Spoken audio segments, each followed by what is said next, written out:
Okay, a long time ago, I showed you something like this. If you have A bracket B plus C, what that means is you've got to get this times this.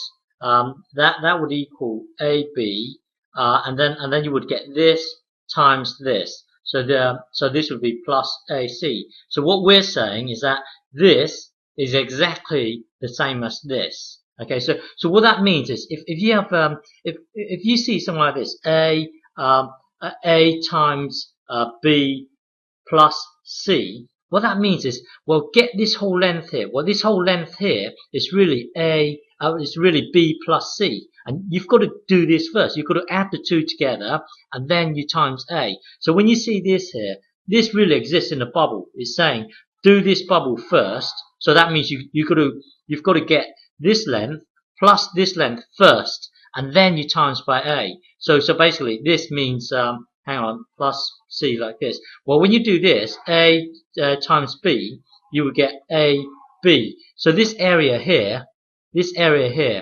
AB, and then this area here is A times C. So it's A times C. Okay, so it becomes AC. So you doing this is exactly the same as you doing this. Now we're going to move on to quadratic. So here, let's say you're going to get this whole length first.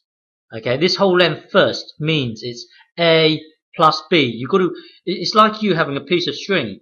You've got to add this length of the string first, add it to this length, and then times it with the total length here.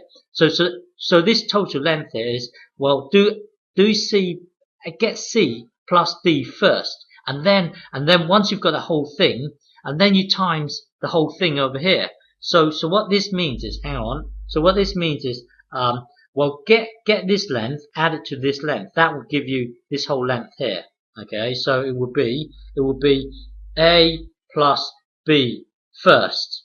Okay, and then you times it by C plus D.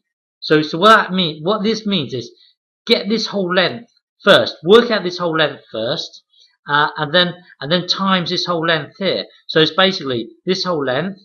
That's this. So we've got one bubble here. Multiply when two bubbles are next to each other, it means they're multiplied. So basically, get this bubble multiplied with this bubble. So now this. So A plus B times C plus D equals this. Hang on. You have to do this here. A times C, which is AC, and then you've got to get A times D, which is plus AD, and then plus, well, plus B times C, which is BC, and then plus B times D, plus B times D. What that means is, well, you working out this whole big square here is the same as you working out this square here. Well, what is this square here? Well, this square here is AC.